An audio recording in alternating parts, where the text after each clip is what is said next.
Hi, good afternoon. I'm Steve Grundman. I'm the Lund Fellow for Emerging Defense Challenges here at the Atlantic Council. The first thing I have to say is to our guests. So in direct contradiction of what I just told you in the other room, there apparently are assigned seats for you here on the podium, which is a preview of what we're primarily here to do, which is hear from these three chief executive officers whose companies and themselves are based in Silicon Valley, to come here and talk about this, this topic. Westward ho. Actually, I guess it has a question mark after it. I'm supposed to say Westward ho? Silicon Valley and the future of defense innovation. This obviously is a topic that I suppose for all of us is inspired by, indeed, Secretary Carter's outreach to Silicon Valley. But it also was instigated, it must be said, by Ambassador Bob Gelbart, who called me up and more or less said, why don't you do something like this? It would fit the Atlantic Council's mission, and in particular it would fit the mission of a series, this series that I produced called Captains of Industry. The Captains of Industry series is designed to give the senior executives, chief executives most often, of companies that are involved in national security a platform from which to talk about the public interests that their companies serve and the public policies that shape their markets. And so today's discussion will fit that mission. I think will serve that mission rather beautifully. I am going to now, actually I have apparently some administrative notes that I should make, one of which is that this entire event is public and on the record. In fact, we're live streaming it over our website, and that will live, the tape of that will live on the Atlantic Council's website for a good long time. The fact that it is public and on the record compels me to make note of the fact that when we get to the Q&A, the question and answer portion of this, which we will get to, although it's at the end of the hour-and-a-half long program, I will ask you to identify yourselves and your affiliations before you ask a question. I'm also compelled to indicate that we are tweeting the event at the hashtag ACCOI. Is that correct? We are tweeting the event at ACC, no, help me, AC Defense. Okay, thank you. We're tweeting this event at the hashtag AC Defense, and we could even receive questions. Those of you, I suppose even in the audience here, could pose a question through that channel, and our staff might bring it to me when we're sitting up here. So I will make a little bit further introduction of our featured speakers momentarily, although I should say they are Mylea Sharvat, who's the founder and CEO of Savonix, Gary Geisen, the president and CEO of Liquid Robotics, and John DeSantis, the chairman and CEO of HITRUST. I'll introduce them a little bit more elaborately in a moment, but for the moment, this moment, I just want to introduce Ambassador Bob Gelbart. Bob is a board member here at the Atlantic Council. He also co-founded Washington Global Partners, LLC, which provides strategic advisory and consulting services to governments, multinational companies, and international organizations. He is also, maybe more well-known, depending on what circles you run in, but mine anyway, as the former U.S. ambassador to Indonesia and Bolivia. Also served on as President Clinton's special envoy to the Balkans and Assistant Secretary of State for International Narcotics and Law Enforcement Affairs, among other accomplishments in a long, not to make him sound old, but a distinguished and long-suffering and long-enduring career. I'm really delighted, Bob, that you came here, and I thank you very much for instigating, which genuinely was the case, what I'm sure is going to be a terrific discussion. Bob Gelbart.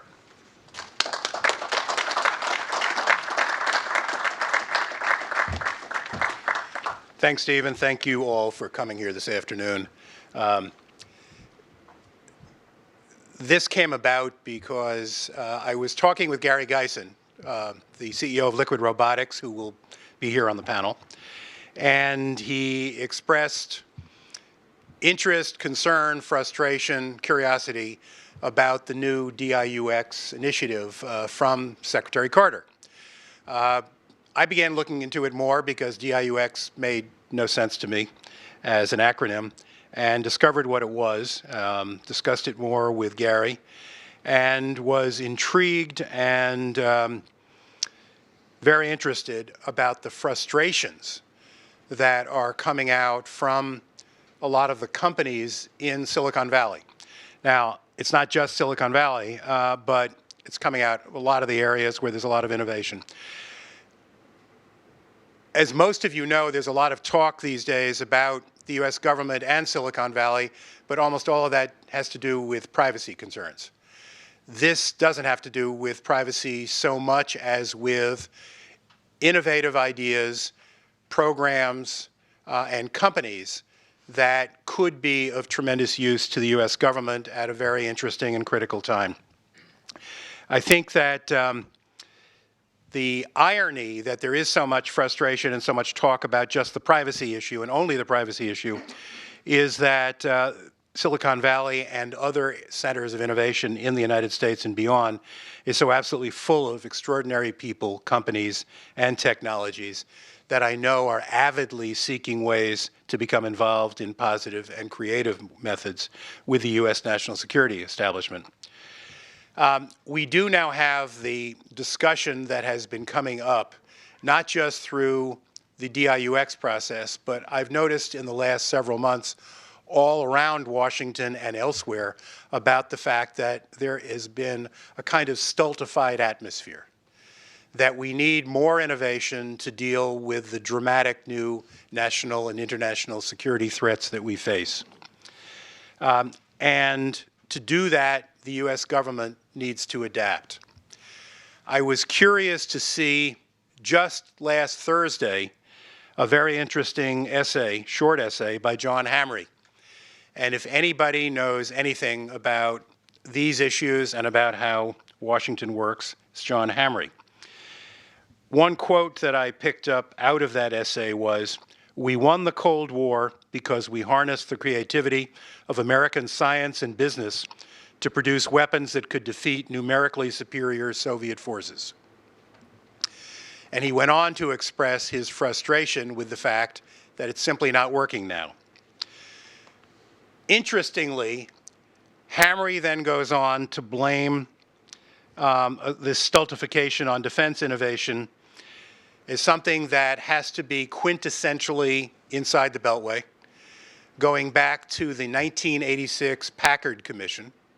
I'm sure all of you remember the Packard Commission.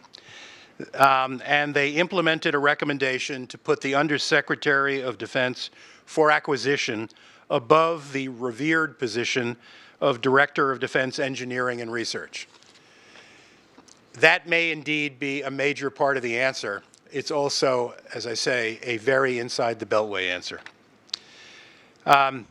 Other factors might also include the increasingly tedious procurement process itself, risk-averse agencies, the hyper-partisan congressional political process, budgetary rigidities, bidding losers contesting results to the GAO, and frequent vacancies among contracting officers which delay decisions. I'm sure all of you here can come up with a lot more because many of you know an awful lot more about this process than I do. Secretary Carter's effort to woo Silicon Valley, both with his DIUX initiative and other efforts on his part, were therefore greeted enthusiastically by many, although doubted by probably an equal number. No one can doubt his personal and professional desire to make this work, but the question and the challenge are really whether the DoD bureaucracy are able to show with political will, with accelerated contracting and procurement, and with serious budgetary authority that DIUX is real. I look forward to the discussion that these three CEOs will have with you for the next hour and a half. I know these are very creative and interesting people, and I'm sure you'll have an awful lot to contribute to this process. Thank you very much.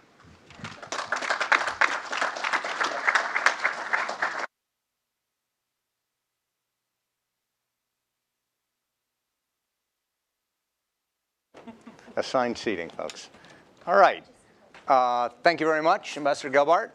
Thank you very much. Let me, before turning to our guests, let me just put this in a little bit further context, which is to say, betraying, I suppose, simply how I think about the setting for this conversation. Innovation and disruption is all the talk in town if you're in defense circles.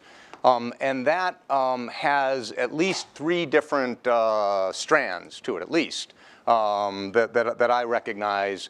And in one respect, I suppose we're going to end up talking about all 3 of them, but it's the one in particular emanating from the Secretary of All Defense, Ashton Carter, that I suppose is the specific impetus here. But there are a couple other of these threads as well.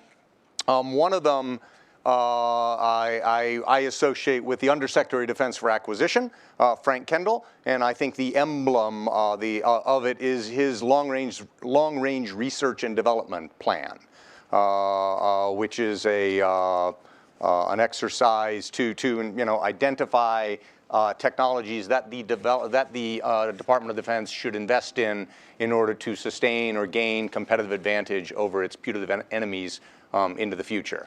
Another of them, which is more typically associated with the Deputy Undersecretary of Defense, Bob Work, is this third offset. Again, these things are not unrelated, but they have their own flavor and aim. I believe the Deputy Secretary's campaign for the third offset we should really think of as kind of a meta strategy of defense in the 21st century, right? How are we going to, again, maintain and sustain, but well beyond through technology, the competitive advantage that our military forces have enjoyed over many years now. And then the third of these strands is the one that perhaps most particularly brings us here, which is Secretary Carter's outreach to Silicon Valley. It certainly struck me that within his first month as Secretary of Defense, he went out to Stanford and gave the Drell Lecture, which I think is the moment that launched this, what I'll call, and I don't think it has a better slogan, outreach to Silicon Valley. I dare say, and one of you, all 3 of you may be able to testify more precisely, I think he's been there 4 times in a year. Most recently, just about a month ago, he was both in San Francisco and had a meeting down in Silicon Valley as well. I think one or another of you participated in some of these meetings. So this is a very high priority of his. And I'm just going to quote from the invitation to caption what the Secretary is up to here. It is an initiative, and I'm quoting from that speech, the Drell Lecture that he gave at Stanford, which over the year that it has been pummeled and thought about, might actually be worth going back and looking at. I certainly did in preparation for this conversation, and I actually thought it helped me re-remember what he was really up to there. An initiative to rekindle, quote, the partnership that has long existed between America's technology sector and its government and defense institutions. And when you read that speech, he harkens back specifically to his own personal experience in the 1970s, when I believe he had a postdoctoral fellowship or some such thing at Stanford University. And it was very common. He relates how common it was for him to go to a meeting working on a problem of national significance and see technologists from Lawrence Livermore come from across the bay next to somebody from, Varian Corporation, next to, indeed, maybe an academic, an engineer from the university. And this commingling of talent from these disparate kinds of institutions was very common. And I certainly think it's as much as what, I'm not guessing, it's what he said, that it is to reform those relationships, those personal relationships, and by extension, I suppose, sectoral, if you will, relationships of the sort of talent that it would take to realize a third offset strategy or to realize some of these technological ambitions that Frank Kendall is expressing in his long-range research and development plans. It's to reform those relationships that I think he's really about, as opposed to, and we can get into this, I'd be interested if there are other views in the audience or here on the panel about it, as opposed to inducing new prime contractors into the defense sector or something like that. I think it, in the first instance, is about people, about reforming relationships, and sure, and thereby giving exposure to a broader array of technology and tools than might otherwise be available to the traditional performers of defense research, development, engineering, and acquisition. So there's my little 2 cents just to frame the whole realm within which we are talking. I'm now going to turn to each of the panelists in turn, and I've asked them to belabor what their company is, what that company does, how you came to get involved in that company, which is different, I think, for each of you in degrees.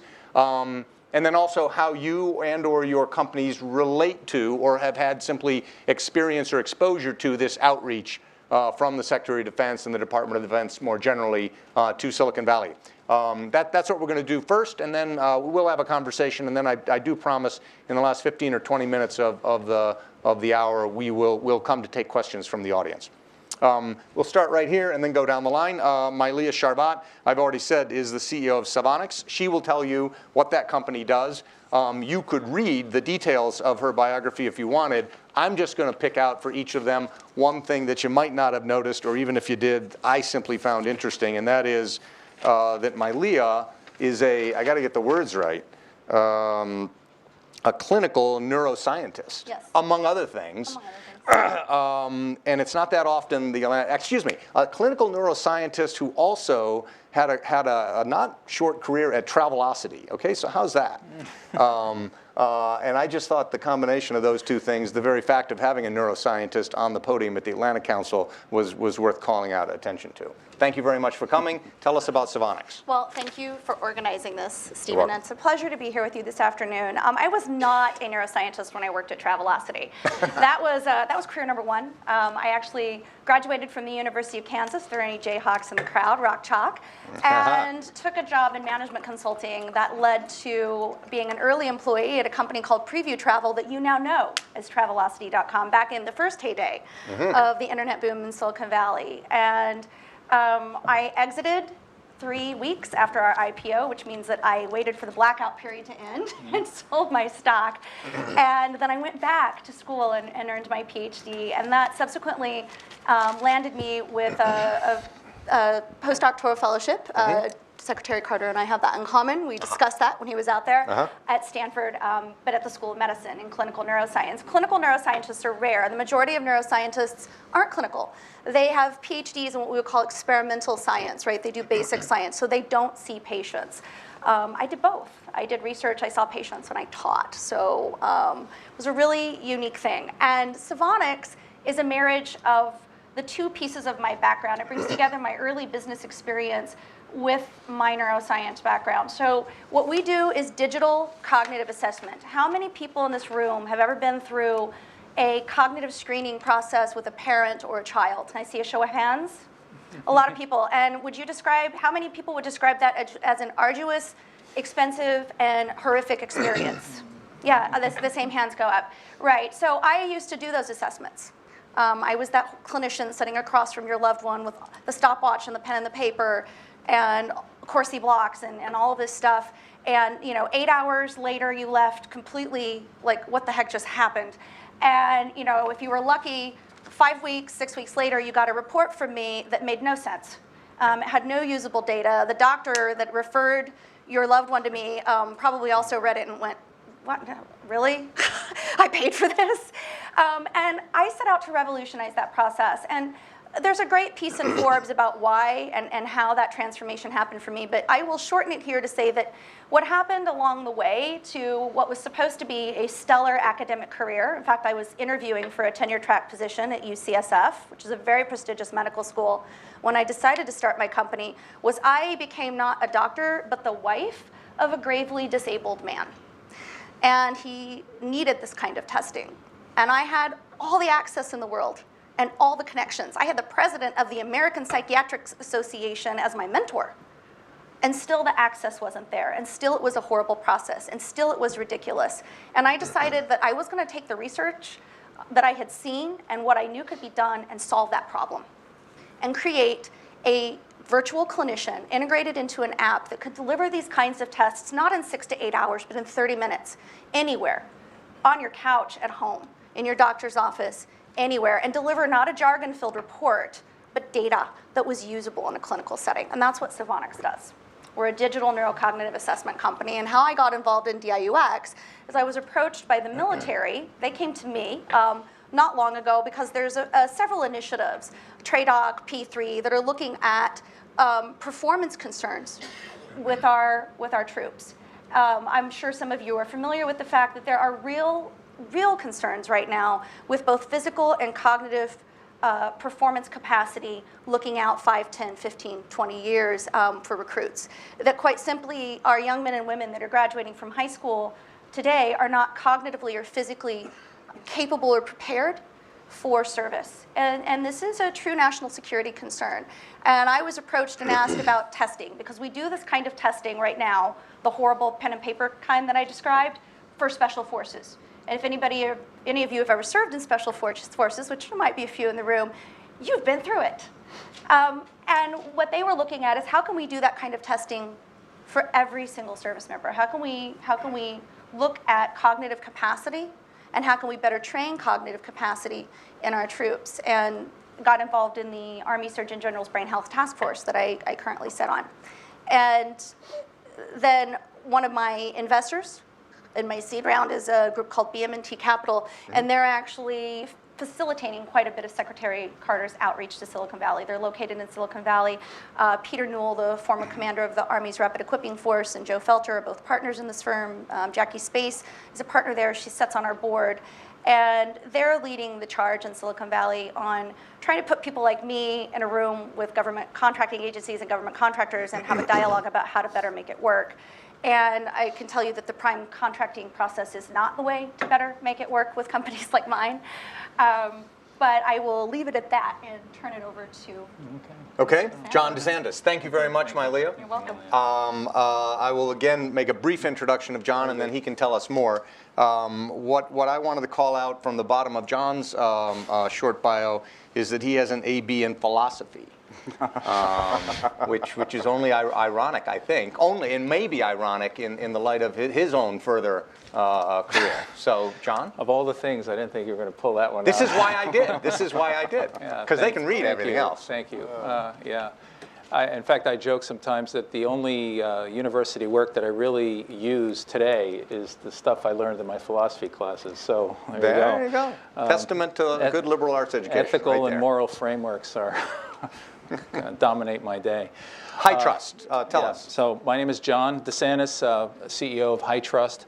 The area that we're focused on is primarily, think of the Edward Snowden problem. Some of you might know that name, and the problem of people that are actually running our IT infrastructures, based upon some of the new technologies that are being leveraged in these IT infrastructures, have an enormous amount of privilege and access and visibility of data inside these large data centers. So what we've done is using philosophy to some degree, we try to automate what is the right thing to do. Automate good best practices, automate policy, take the best practices of the security practitioners and put them as a shim, effectively, between the operators of the data center and the data center infrastructure itself. And that applies to things like access controls. It applies to things like encryption and key management. Under what conditions should you allow or not allow something to happen? Our work spans a lot of different industries. We probably dominate the insurance industry in terms of some of our customer base, but also recently have picked up traction with the Department of Defense and the intelligence community. Our funding came not only from the normal venture capital world, but also from folks like VMware and Cisco and Intel Corporation, who makes most of the chips that we use every day in our data centers. But probably more interestingly to this crowd, some of the early funding we got was from In-Q-Tel. In-Q-Tel, the venture capital arm of the CIA and now of many of the different agencies. And In-Q-Tel sponsored us to, with sponsorship from 4 different major agencies, to help address some of the issues of privilege within these very highly converged, very sophisticated infrastructures. In-Q-Tel was terrific in, first of all, identifying the problem, identifying what was important to focus on, and then pointing us to a number of features and functions that we should develop. They actually helped us develop. Some of you are familiar with the intelligence community directives, there are specific directives around how one should operate and very prescriptive ones about how one should operate a data center. And so what we did was, in effect, automate the intelligence community directives associated with operating highly virtualized environments. And that automation allows now, to some degree, to prevent even a bad actor or a malicious actor or even somebody just doing something stupid from deleting thousands of virtual machines, deleting applications, taking copies of things that they shouldn't be taking copies of. So I'm putting my philosophy to work. We're in effect automating as much as possible the right framework, the right thing versus the wrong thing to be done in data centers. Our experience with the government is quite interesting, and I'll tell so one of the challenges we have, I should say, is that we have no problem with DUIX. We have no problem with all of the innovation and the mission owners and the people that are trying to get things done. We have a serious, serious problem with the contracting officers and with the purchasing process and the acquisition process. So I have to tell you, of our business capture or sales efforts, 20% of that effort is spent identifying the need, validating it, making sure it's well understood, and so on.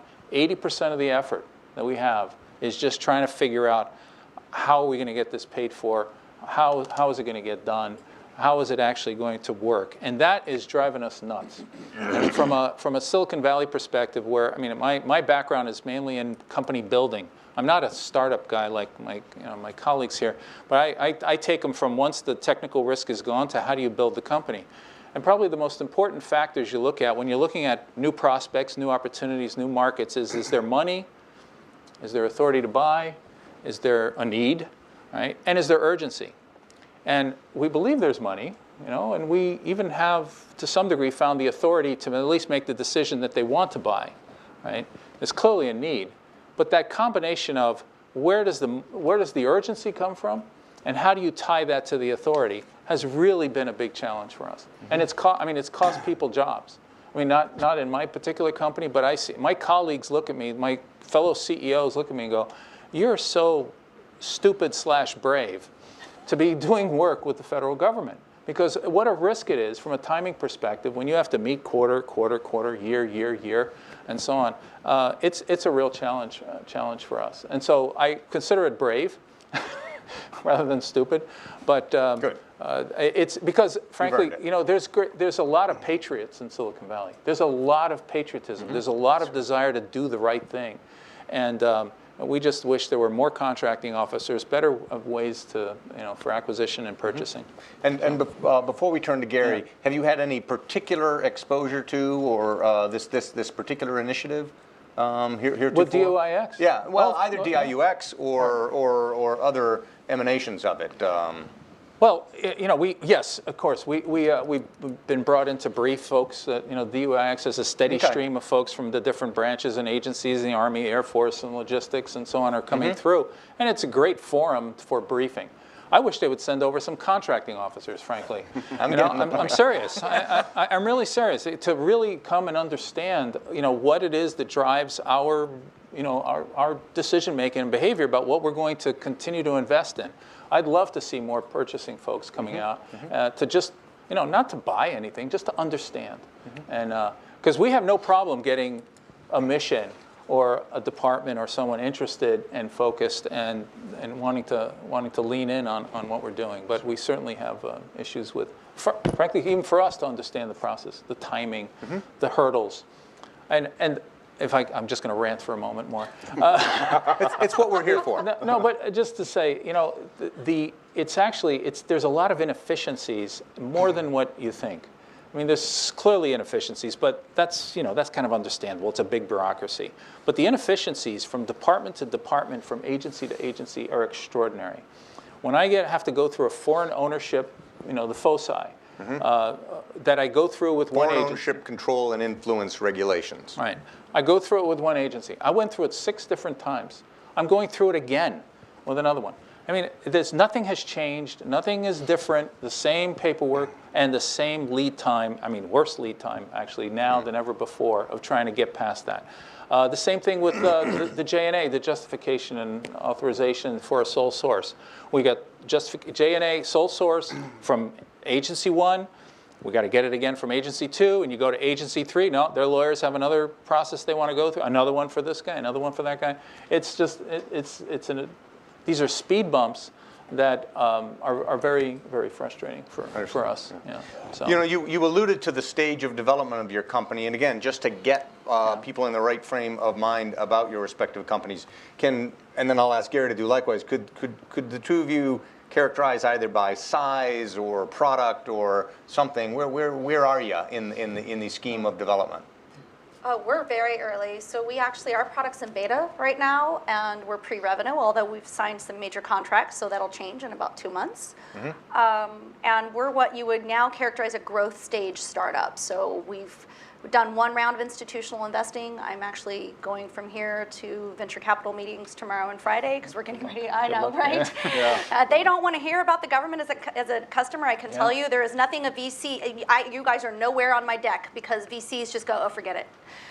So yeah, we're what you would characterize as a growth stage startup organization. Yeah. This was almost a rhetorical question. I hope you'll appreciate that I was looking for a diverse panel, different kinds of companies at different stages of development and in different lanes, right? Neuroscience, IT, robotics, et cetera. So Gary, can you frame your, excuse me, John first, frame your stage of development or scale? We've raised $60 million in total venture capital over 4 rounds. About half of that has come from venture capitalists, and the other half has come from strategic investors like VMware, Cisco, Intel, Incatel, and so on. We have about 120 customers, and our average deal sizes range from about $500,000 to maybe $3 million, and it's all software that we deliver. We have about 120 people as well, and so early, but in that growth phase. So in the jargon, stage B2 or stage C? No, we actually did our Series D. So in the jargon, we're in D for do it. All right. Good. Gary Geisen, I said, is the president and CEO of Liquid Robotics. And what struck me about his, I will not call out your economics degree. That in Washington is not that uncommon. But if you look at that second paragraph, what the impression it creates for me is, I think we have here a serial executive, a serial senior executive, which is different from, the pattern that it evinces is quite different from the typical chief executive you'd find in the traditional defense industry, which, again, I find interesting. Permit me, Gary. That's your lead-in. That's it. Well, you have to do the rest. That's the way this works. Yeah, you now have to. There you go. To do the Gary rest. Geisen, president and CEO of Liquid Robotics. What he means is I'm a serial entrepreneur. That would be there you go. That would be the way to phrase it. So Liquid Robotics is a high-tech company in Silicon Valley, and I've been doing this for about 3 decades. We have raised $95 million. There you go. And have about also about the same size as you, so 120 employees. We make an ocean drone. We make an ocean surface robot. And so what do we do with that? It is wave-powered for its propulsion. It is solar-powered for its compute and communications. So we can stay at sea up to a year. We can put pretty much any sensor on the vehicle that you might put on a ship. Now, qualify that with size and power constraints. Obviously, it's a smaller vehicle, and we're harnessing all of the energy from the ocean.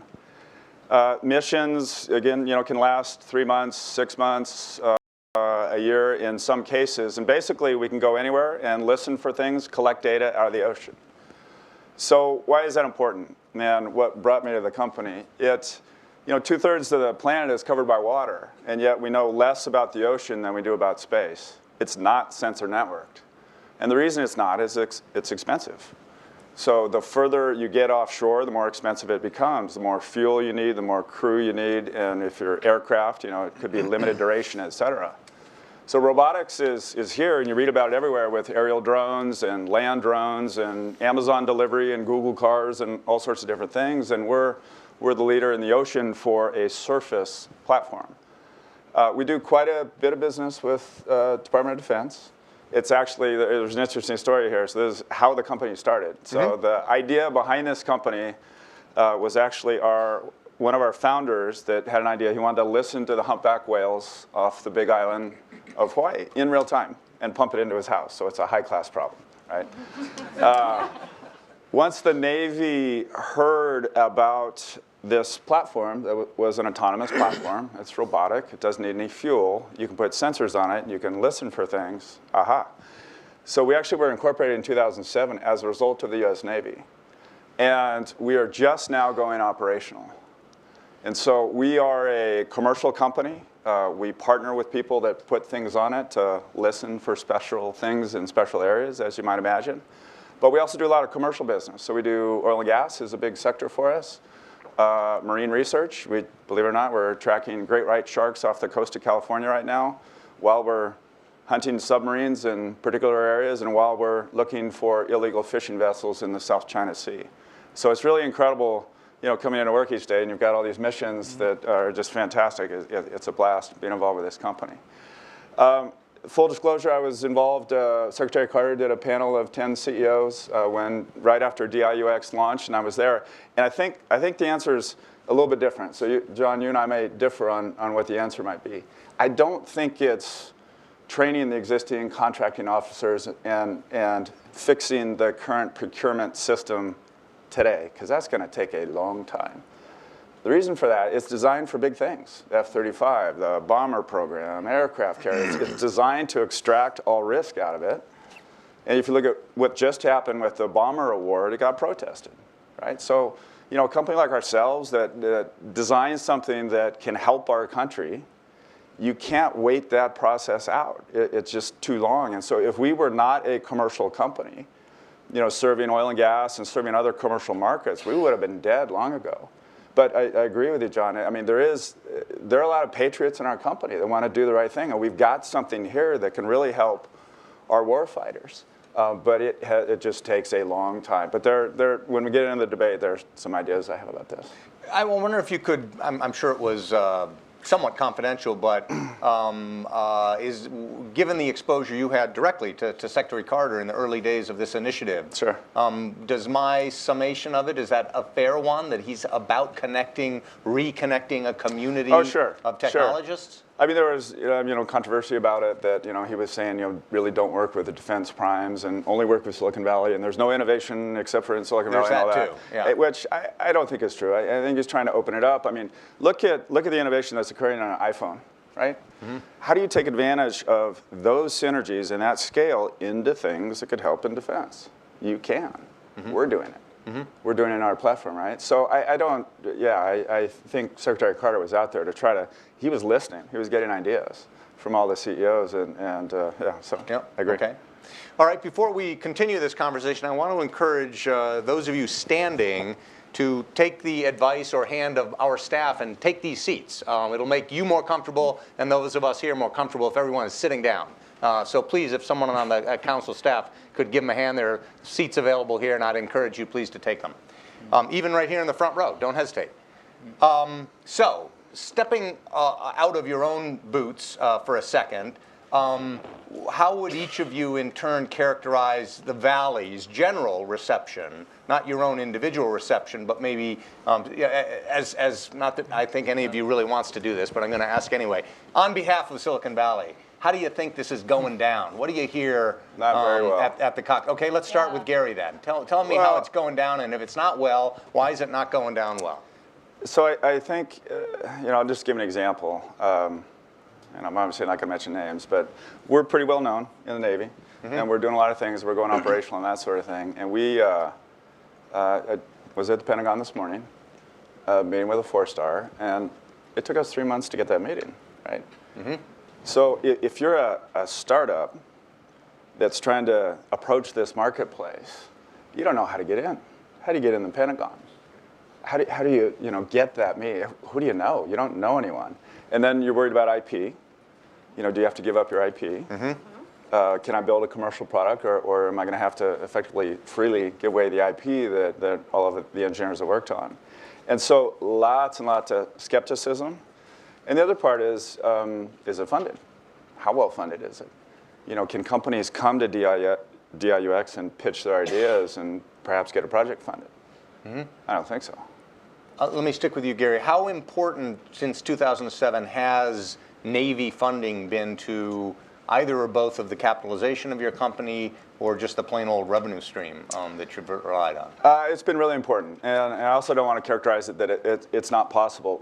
We have navigated this process. It has not been easy, but again, we're a commercial company. We own all of our IP. We haven't had to give away our IP. We can talk about, you know, some of the strategies there, but yeah, absolutely. You know, with ONR and other Navy research and development funds to help build the platform in the first place, tremendously impactful. But we share it, right? So we may get funding from the defense sector and the oil and gas sector and other sectors, and we're building a commercial platform. I think that's the key. We're not building special purpose defense things. We're building a platform. Other people can put special purpose defense sensors on it and other things like that, but our mission in life is to build a platform, and we've used funding from oil and gas, from defense to help that whole cause. John, you've been doing a lot of work, but with the government already. But how would you characterize the Silicon Valley's general reception of this initiative? Well, I think, you know, for us as CEOs, and particularly in Silicon Valley, our enemy is time. I've already heard that like 5 times, haven't we? Right. Time. How much time? You know, every day is a day, right? And what we haven't, if I could. With all respect to the big systems integrators, frankly, they've figured out how to monetize time. Okay? I mean, when you bums on seats, people doing work, they've figured out how to make money out of time. And the longer the government or an agency or it takes to do something, we're just making money, right? Doing that.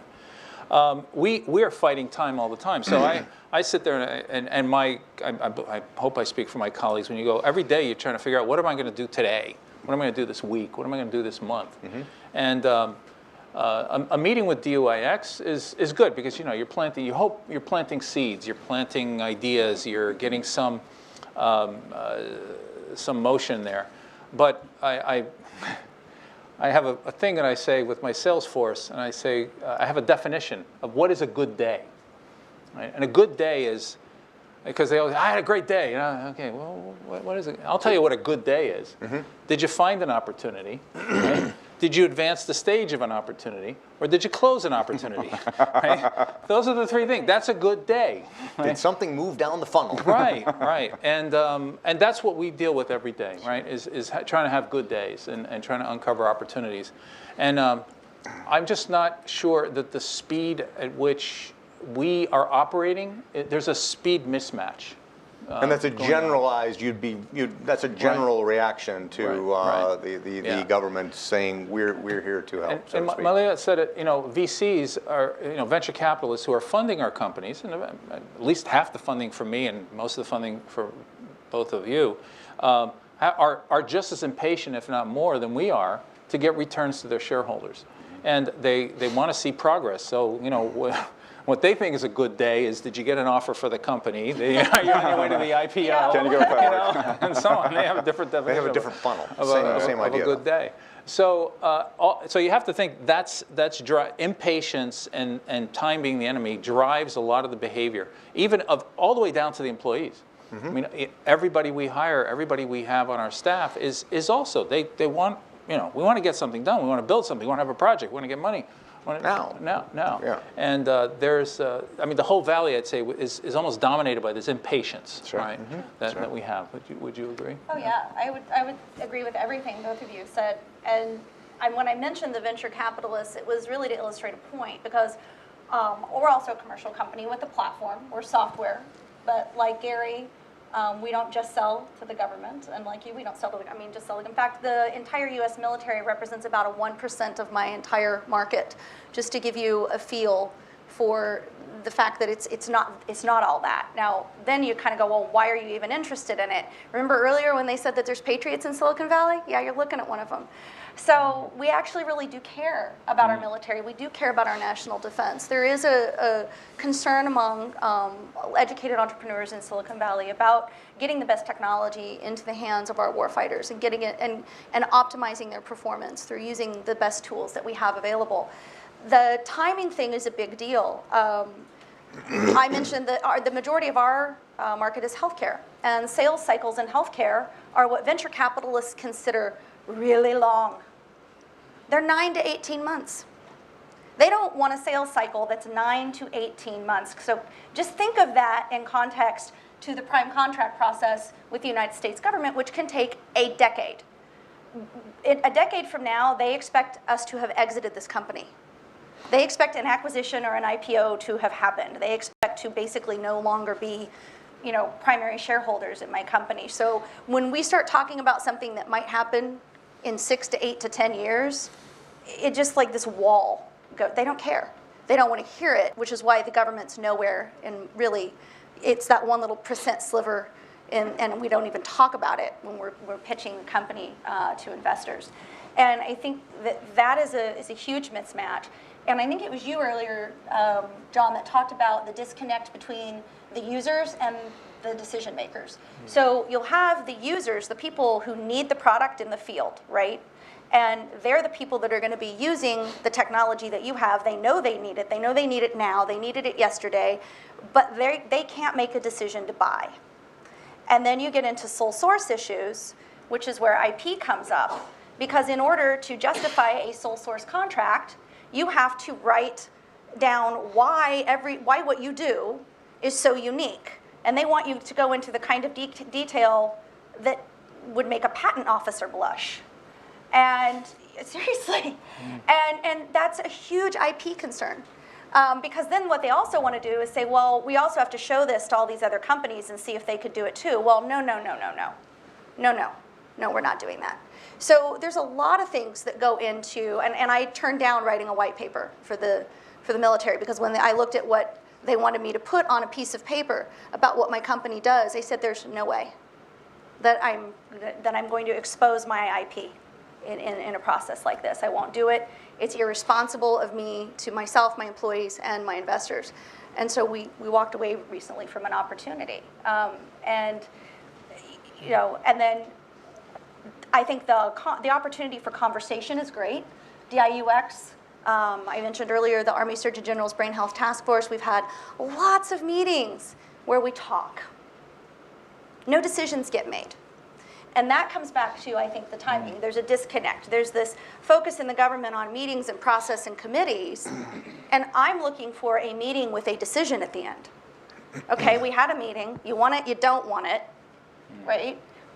Let's move on. Not let's have literally 5 years of meetings talking about the same thing over and over again with no decision, no movement down the funnel of the process. So the majority of CEOs I know in Silicon Valley are, I wouldn't even say healthfully skeptical. They're very skeptical of whether or not any real change can be made in the process the way it is, and are looking for, I would say, not an overhaul of the current system, but other injection points or other mechanisms by which technologies can be onboarded much faster.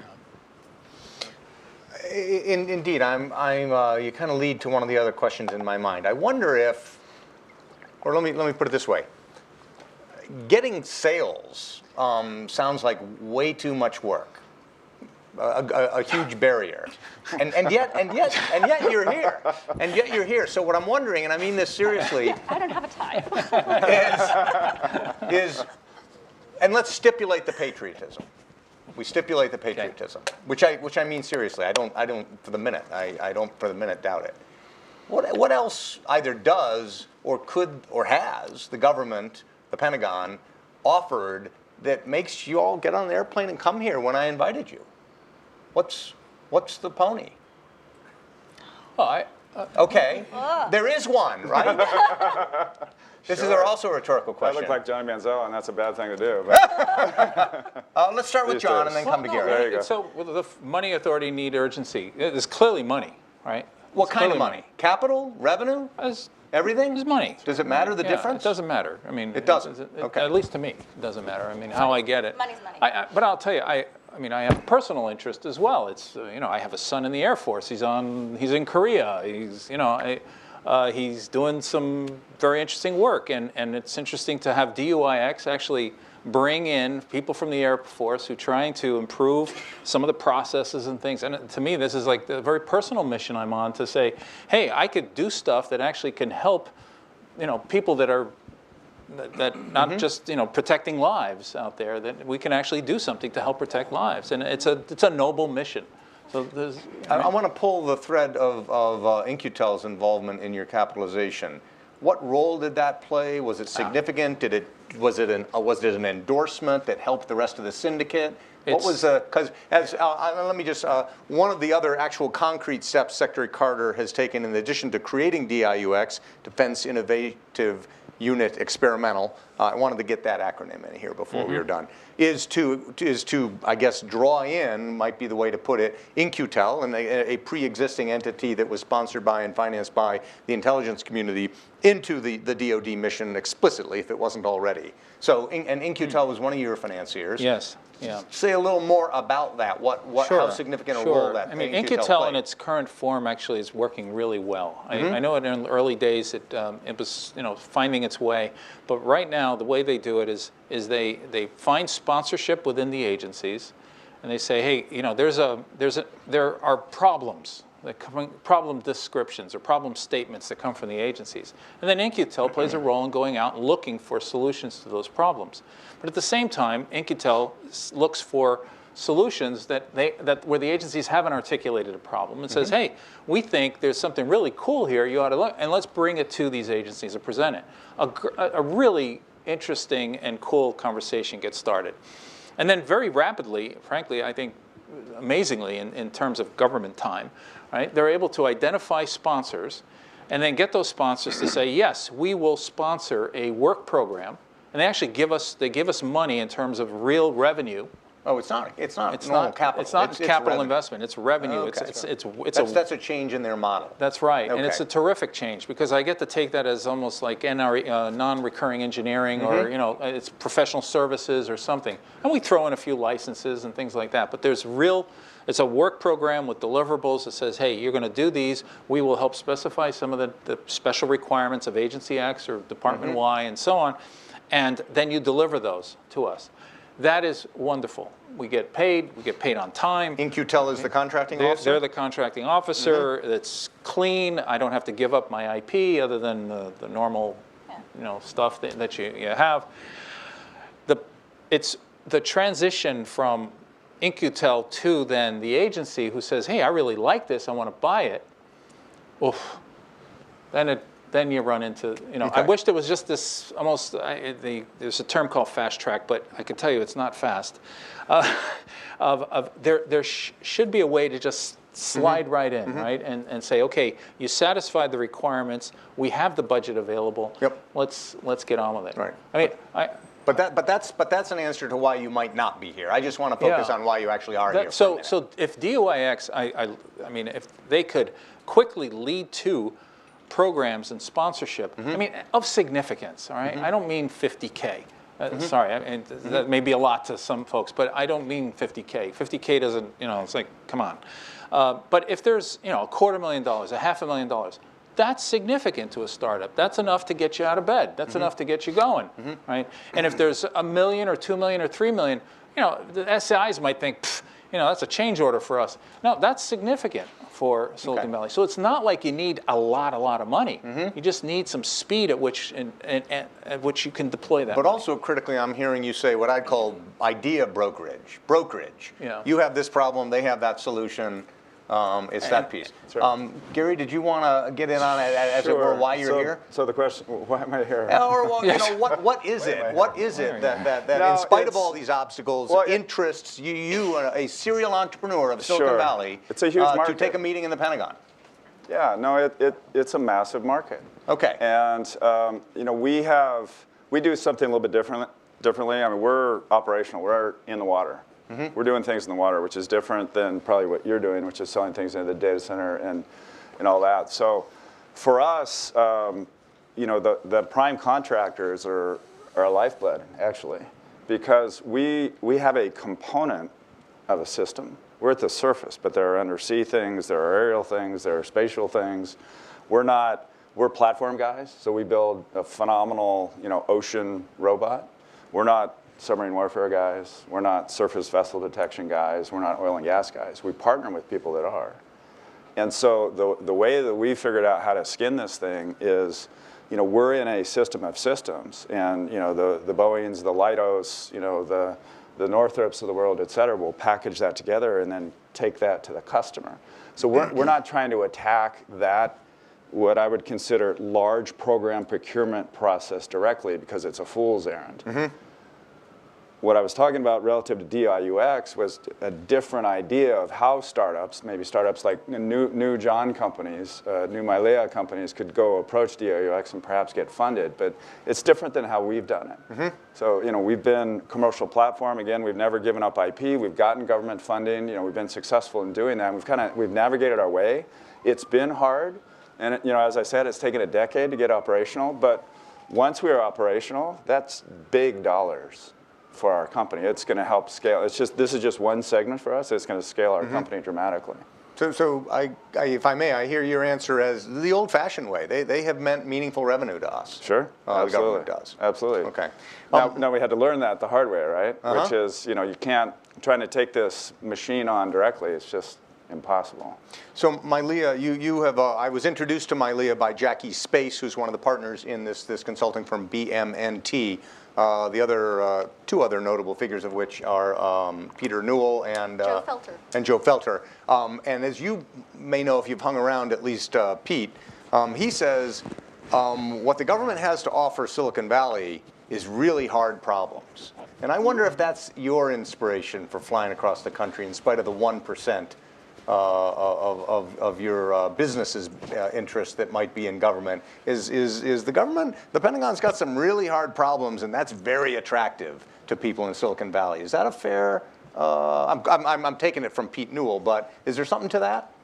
It doesn't have to be. No, I actually think Pete and I have had that conversation multiple times, and it was what got, when we met through LinkedIn, which is just this, you know, a couple of years ago. It was a crazy thing. Yeah, no, he read an article that I wrote about the cognitive status of our military, and he wrote to me and said, "I want to meet you."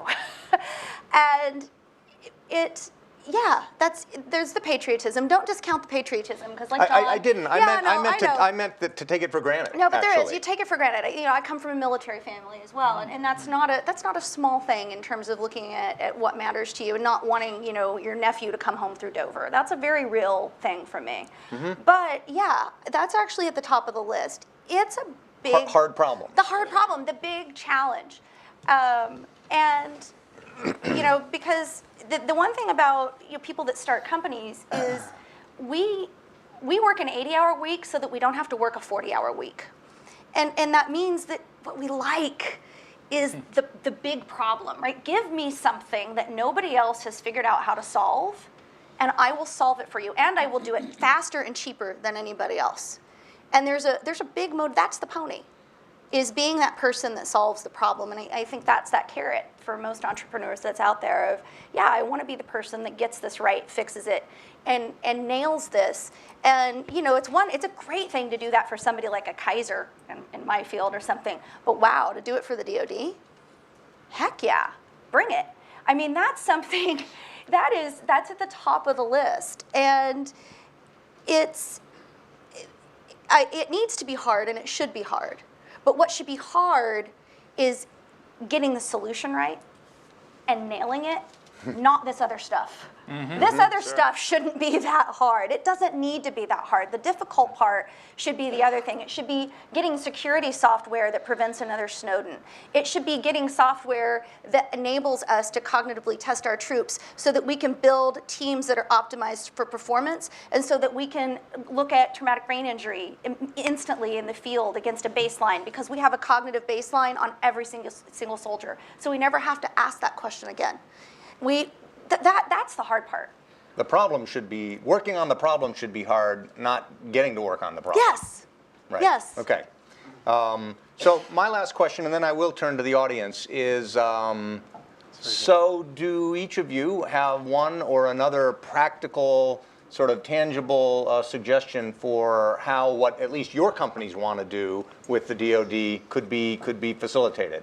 I mean, John, you've already gotten that conversation started. Do you want to put a capstone on your views about the matter? You know, if DUIX, which is starting some terrific conversations for us, had think of it as a rapid way of then being able to connect us with budgets, connect us with buying authorities very quickly, then I think shortening that cycle, or allowing us to decide, hey, look, every day, are we going to work on this, or are we going to kick it out? We're going to work on this or kick it out. And when you have something sit there in your funnel, right, so to speak, for 9 months, you start to say, what are we doing here? Right? Why are we even talking about this anymore? It's a waste of time to talk about this opportunity, because it's just so. Because there's a bunch of other things we could be working on. Right, that are happening like quickly, right? That move through the funnel much quickly, where you can qualify opportunity and need and so on. So I would say, just make sure there's a path, a quick path to get to yay, nay, funding, no funding, something like that. That's what. Leo or Gary? Yeah, similar idea. I mean, we don't have any shortage of users, and I think the same point that was made, it gets stuck in the whole procurement process. So instead of trying to change that, I mean, Secretary Carter, Frank Kendall's initiatives from air cover perspective is awesome. We do need to change how this is done, but it's going to take a long time. If you take somebody that was the bomber program manager, you don't convert them into a Silicon Valley iPhone gadget guy. It just doesn't happen, right? So set up a separate commercial way to look at things. And so if it's a similar idea, but fund DIUX, and fund it well, so that Silicon Valley companies could come in there and pitch their ideas and marry with users, and funding actually comes out of DIUX. So we have tons of users that want to go now on a mission, right, but they can't figure out how to get it high enough priority. Akin perhaps to what InQtel can do. Yeah, is they can be the contracting office. Sure, and full disclosure, InQtel is an investor in us as well. So, but set up, whether it's DIUX or some outpost in the Silicon Valley that can actually fund projects. And maybe there's a review board, and they review the best, and there are a bunch of users queued up. But have some way of doing that, but do it on a commercial basis. So that you're getting more of the innovative new things that you can take a look at, and you get them out, and you get them in the water, or you get them operational, wherever that might be, and get going, instead of how it's done now. And you'd like to think there might be room for that, where the scale of what actually is meaningful to entrepreneurs is down at the $1 million, literally the single $1 million level. Sure. Right? We're not talking about a multi-billion-dollar bomber. Or aircraft, or a ship. It's a different scale. So even if I look at the InQtel to intelligence agency process, there's a missing step, right? InQtel's great. They're going to get you the $500,000 or $750,000 or even $2 or $3 million to get a work program started, to get a prototype done, do a proof of concept. And then we fall into you got to work with NJVC or General Dynamics or somebody else who has a $500 million or $1 billion program, and that bridging that gap, that's hard, and that's the problem. So if I say the funnel, it's like get the seed funding to do the proof of concepts and so on, but also have a way to get into production without being stuck in the monster machine of That's also, you know, I'm the sorry, same- is the monster, is part of the monster of the machine working with the big prime contractors? Is that what you're saying? Yeah, that's fine. That's okay. But it's the contracting officers that, on the one hand, they're negotiating with General Dynamics, and then they turn around and they see my little contract there. Okay. And they go, well, you know, I'll do that one later. Okay. Right? I got to work on this other really big one, and my later gets later and later and later, and you know. Leah, if you could run this show, do you have a suggestion? Well, I think it would be great. There's been some good meetings with the DIUX crowd, but one thing that hasn't been there is actually somebody from our other, some of our other customers, your other customers in the commercial space that can literally teach the government guys how to do this, because there's a mechanism with our customers, and we're getting ready to sign a Fortune 500 healthcare company in about the next month. We're pretty far along. And by the way, a Fortune 500 company can get from we like it to contract in 2 months. So, you know, just to give you a feel. And they have a process. We're going to do a pilot program. It's this big. It's this much money. Then we're going to have a discussion about what we liked, what we didn't like, what we want to see you do differently when we scale. When we negotiate the contract, here's the negotiation for the pilot program at X dollars. Here's the timeline for it. Here's how we're going to have the output, the metrics we're going to judge it by. Oh, and here's the process by which we scale this out, you know, regionally, nationally, globally within our system. It's defined. The dollar values are set in advance, and everybody understands that.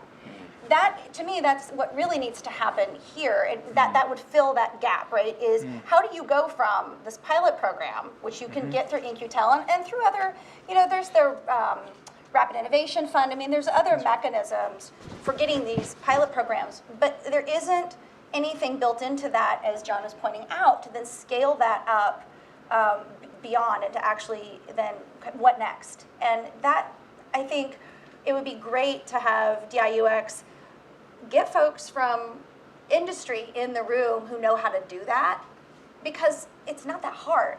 It's really, I mean, businesses do it every day around the globe. It's not rocket science. It's not even brain science. It's pretty straightforward, and I think that would be my biggest add-on. It's great to talk to startup CEOs, but you also need to be talking to the folks that do business with us about how they do business with us and what works. Good. Thank you. All right. I'm going to first turn to another board member of the Atlanta Council, General Chuck Wald. Please, Chuck, there will be a microphone in your hand. Thank you. First of all, fascinating. Appreciate you being here. I guess when you look back, it's an offset, right? The first was nuclear flexibility. The second one was GPS, and the third one is whatever.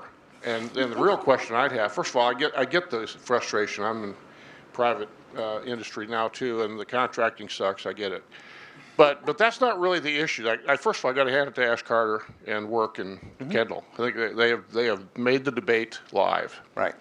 So the question I'd have for all three of you, first of all, thanks for your patriotism, is what do you think the third offset should be? I mean, that's the real issue, right? And that's why Carter's trying to get you guys brainiacs out there to figure out what's the need that's going to give us an advantage over the enemy. And what do you think? What is, in your estimation? What is it? Gary? So I'm a little biased. Robotics. No, I mean seriously. If you and it doesn't mean it replaces things. You know, you don't replace ships. You don't replace aircraft. But you know, when you're putting humans in harm's way, when you've got to fuel something up, when it has limited duration, there's a different answer, and it's happening commercially. Why not for defense? And you know, a topic that we haven't touched on, you know, do it just a little bit. Touch on it now. What I'm more worried about is global competitiveness, because we're in almost every country in Asia, and they make decisions, rapid decisions, and so we're in selling our platform. And if we're in selling our platform, we're not selling it to our own government at the same pace. That worries me. Now, I've got, you know, I've got a venture-funded company, and I've got to hit quarterly results and all that. So if I've got a customer somewhere that wants to buy my platform, for the most part, I'm going to sell it. Yeah. Right? Any other ideas about how America maintains competitive advantage militarily? General, I'm not smart enough to figure out what the next one is, but there's something my son taught me about the OODA loop, observe, orient, decide, and act.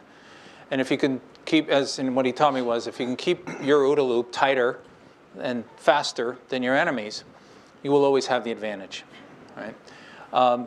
And that's what I believe is to me, it's a process issue of being able to, I mean, you said it, observe, orient, decide, and act. Some of our first customers were the insurance companies who understood risk and risk management and what needed to be done to close those gaps. You're going to be surprised at who our second set of customers were. They were the Russian banks. Because the Russian banks, once I asked the Russian banks, well, why are you buying our product? And he goes, John, Ivan, you know where the hackers are. They work for me.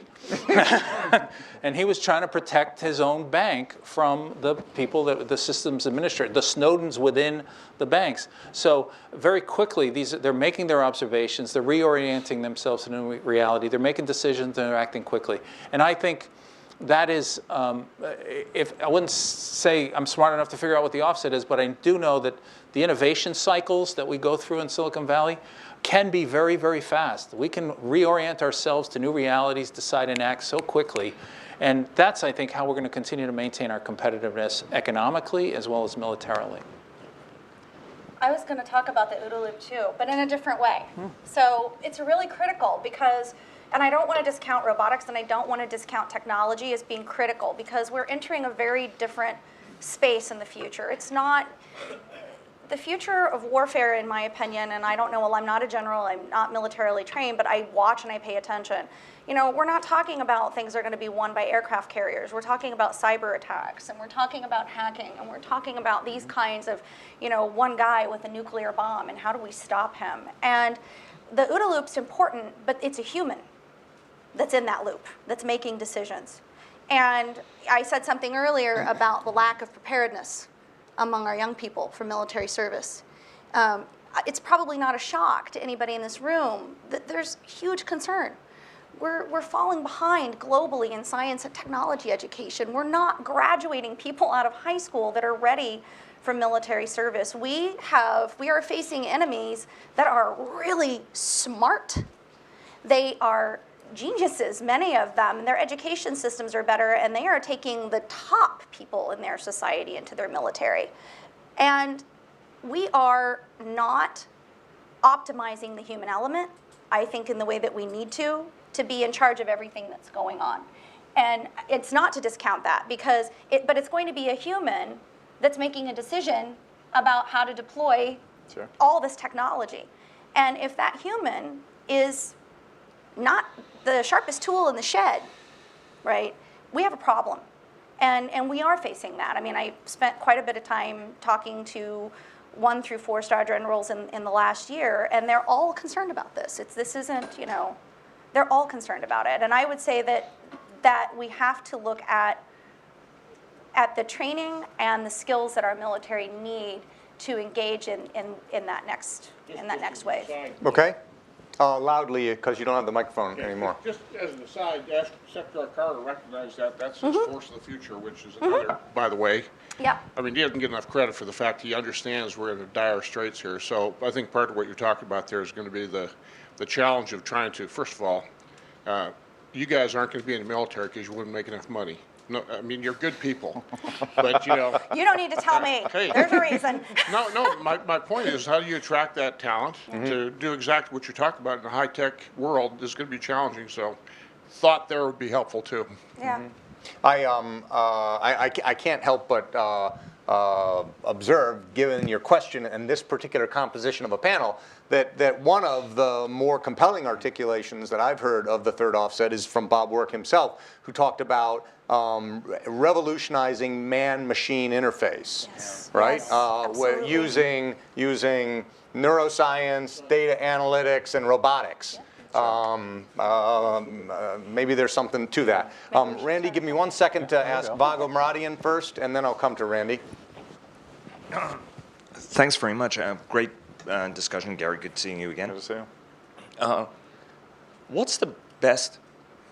I mean, if you think about it, there are so many, right? In-Q-Tel does well because it puts together the guy with the need with the guy who needs the solution, even if the guy who needs the solution doesn't know that they need the solution yet, right? from a DoD standpoint, we're trying to use that model, but there are so many different hands that are involved in it. The intelligence community and some government agencies can move very quickly in doing this. Does there need to be a more centralized technology board? Does it have to go into the office of the DDR&E? Like, what's the entry point here? Because there has to be one throat to choke, otherwise the problem doesn't get fixed, right? So who's the guy who does the choking through the system? And then it's a wider federal law thing, right? I mean, you guys have to fill out these stupid forms because there are stupid laws that have built up over a long time to yield a system that is exactly what we don't need for the future we're going into. So if you were designing it, and I may suggest maybe the three of you get together on your off time because you have plenty of free time on your hands, to be like, okay, if we were designing this, how would you redesign it from scratch, and maybe try to push some other more sweeping change? Because frankly, getting this very large crude carrier to turn in the way that we need it to, it's not going to do that with a 150-foot draft and a tiny rudder. If I may summarize, does there need to be one throat to choke? I think is what Vago just asked. I asked several layered things. Remember, there were 5 separate questions. Oh, all right. Well, my job is just try to synthesize that. Does there need to be a throat to choke? A single throat to choke? That worries me. Yeah. Because what I would think is it would just get slower. Yeah. If you, sorry. Vago? I was trying to figure out a way to get it faster. No, I think it would. If you had one technology board, everything would just slow down. And that you need, there are RIF funds, rapid innovation funds, there are other kind of pockets, but you know, again, if there is going to be a Silicon Valley outpost or an outpost wherever there's hotspots of technology, make it quick, have it be a separate panel, separate technologists that understand these kinds of things and understand how to take advantage of commercial innovation. So the big board kind of worries me. You know, when you do a moonshot or you build an aircraft carrier, you got to get it right, right? And in our businesses, we fail, and failing very, very quickly and recovering quickly from that. So I'm a little cautious about wanting to lean in on, is there one central authority through which all out of this? Frankly, I'd rather have 1,000 points of innovation going on all at the same time, and let Darwinian evolution, the winners will emerge. Right? The good ideas will come out of those, and they'll be recognized by others saying, hey, they're doing it the right way. Look at that. I mean, it may seem chaotic, but it's... One of the things I'm interested in, though, is what You're going to have to take a microphone if you're going to do a little follow-up, and then we're going to turn right to the second row here. Did you have... Well, I just wanted to agree with that. And when I heard you asking that, what went through my mind was, oh God, another government committee. I just, that was just, but that's just the way I think about this process of and also, are they going to understand what I do? Because again, we go back to what John just talked about, which is that agility and size are inversely related. The bigger something is, you talked about a crude carrier with a small rudder. Exactly. The bigger something it is, the less agile it becomes. I don't care whether it's a company or a person. This is like a universal truth. And so to make it bigger, to me, just makes it less agile. And we fail all the time too. Like I mentioned, we're in beta. We've been in beta for 4 weeks. We're on the 5th version of our software in beta because we innovate daily. Daily. Stuff comes back and we look at an algorithm, we look at code, it's not working optimally. We learn from what our users are telling us. We don't like this button on the left side. 80% of people hate the button on the left side. I walk into the engineering, move the button to the right. Seriously, it's really fast. And I think that you need points of contact, and they may be smaller, but that's okay if they're agile and they're able to move quickly with technology companies. We have a little more than 5 minutes left in the discussion, so I would ask each of you on whom I call to pace your questions and pace your answers to getting about 3 more questions out of the audience. The one after this question we'll take from the gentleman in the blue tie. But go ahead, Randy. Yes, Randy Ford with Raytheon, a defense contractor. Several years ago, then DepSecDef Bill Lynn wrote an article about cyber policy, and he noted that it took the Department of Defense 81 months to make a purchase of a vanilla average computer system. 81 months, that's 6.75 years, that's 4 to 5 Moore's Law cycles.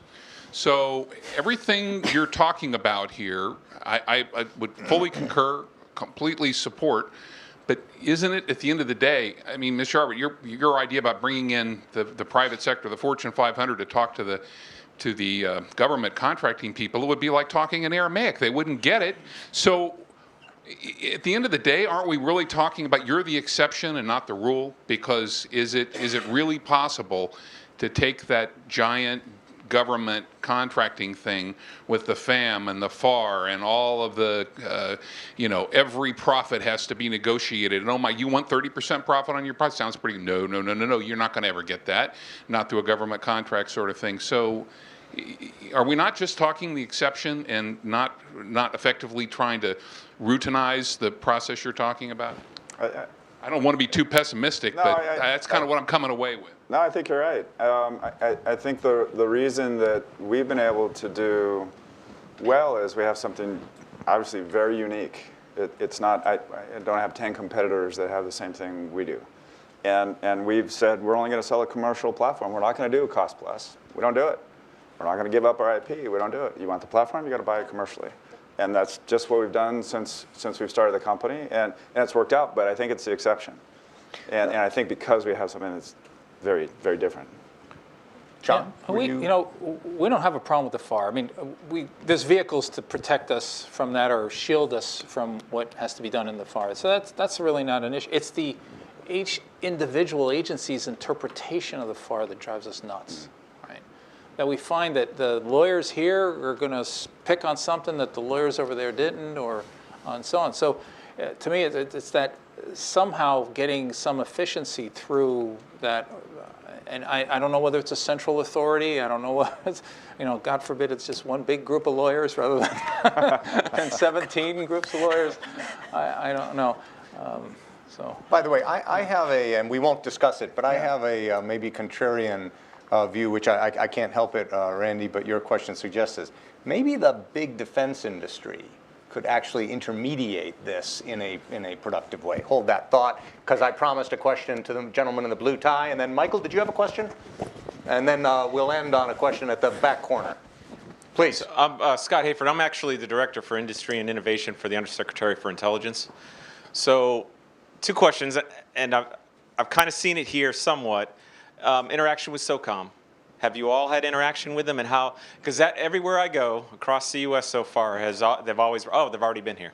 It's either DevGru, it's Delta, someone's already been here, and the interaction seems to be, hey, they can do it fast, they can do it efficiently. So the question is, do you think yes, no? The other thing is Mr. Lettra has been, we've been in discussions concerning doing the Wicked Problem Challenge, where we let all of industry come in and try to solve a problem for a prize. Do you think that's a model that could be leveraged in the DoD environment? Obviously the SecDef just put out the hacker, come hack DoD, things like that. So I'm curious what your thoughts on that, because that seems to be a path that a lot of people are starting to look at is the wicked problem. Okay. Here's a couple of different ways of, maybe different. SOCOM challenges. I could comment on this. So SOCOM, CENTCOM, great. The decision cycles on both of those, I mean, the CENTCOM, because, lives are at risk as they're at war, 90% of the conflict of the world is 10% of the world. That's a terrific place for us to engage, because there's not a lot of, I'll call it nonsense going on. It's just like, hey, we got a job to do, we got to get it done now. And we find the same thing with SOCOM. So those are 2 places where we have found few speed bumps, the occasional SI wants their dip of the beak, as we would say in the Bronx, but that's okay. All right, we understand that's a way of doing business. I can't comment on the prize thing. I'm not familiar with Any thoughts? so much of that. I think from the prize thing, if you're working with companies that are maybe in a competitive space with technology that's applicable to the problem, I'd say, yeah, that might be a really good way to go at it. But you got to remember, for young companies, it's not like we're not the government. We don't have 100 extra employees sitting around that we can go, oh, here's this cool prize. Let's go spend a bunch of time on it if there's no money at the end of that. I mean, I think it's really understanding that we're not Raytheon, we're not Boeing, we're not GD. None of these companies are. We aren't these massively capitalized, companies that can do that. And it's almost contrary to working with the with a startup. I think the better approach is the more focused approach that In-Q-Tel takes, which is there are existing problems. There are companies that have solutions to those problems. Let's put them together and let's get the ball rolling to solve the problem, even if it's in small pilots. But then it's, of course, that we're back to the conversation of how to scale it. We'll take a final question from Michael Bruno. Go ahead. Thank A you. brief Michael one, please. Bruno, Aviation Week, Space Technology. Are you fielding any interest from allied governments or military? Are you interested in that? Are you prepared for that line of business? Do you have an going international forward? business? Yes. Yes. Right down the line? I had mentioned that before, but Asia, Europe, South American nations. And not just your commercial customers in those regions. No, Government customers? Defense. Uh-huh. Yeah, absolutely. Absolutely. Yeah, likewise. Okay. Yes. Same. Okay, well, good. This is, for me anyway, lived up to my every hope and expectation of this discussion. I thank each one of you very much for coming all the way across the country and for sharing with us your very frank and helpful, I think quite constructive comments about this problem. The speed thing is what I most take away from this conversation. In this conversation, in the conversation, by the way, we had with Jim Gertz, the acquisition executive of SOCOM, who was on this stage. You can see his remarks from this stage from January. Actually, I'll put a cap on it, reciting the dialogue that he and I have. I asked Jim Gertz, acquisition executive of SOCOM, who I think for good reason is acclaimed for their ability to get things done within the system, he's proud to say. You know, I don't use a different FAR than anybody else. And I said, so what do you think of this third offset, man-machine interface? He says, yeah, that's fine. But what I want is a third offset that is about speed. And I'm paraphrasing him, but almost quoting him. He said, we're good because we go fast enough that we can fail 4 times. And then on the 5th time we get it right, and we're still faster than the enemy. And so this idea of speed, which I also think, right, is, and it's emblematic here on the stage, is cultural to Americans. Really, not just not even particularly the military, but our society, our economy. Speed is what we're good at. So if we're going to leverage something that, as a society, we're really good at to beat adversaries into the 21st century, we ought to grab onto something that is distinctive and maybe, you know, comparatively for which we're comparatively advantaged. And technology per se might not be that thing anymore. But maybe speed could be. That's what I get out of this conversation. I thank all of you here for coming. Stay tuned, and we'll keep conversations like this going.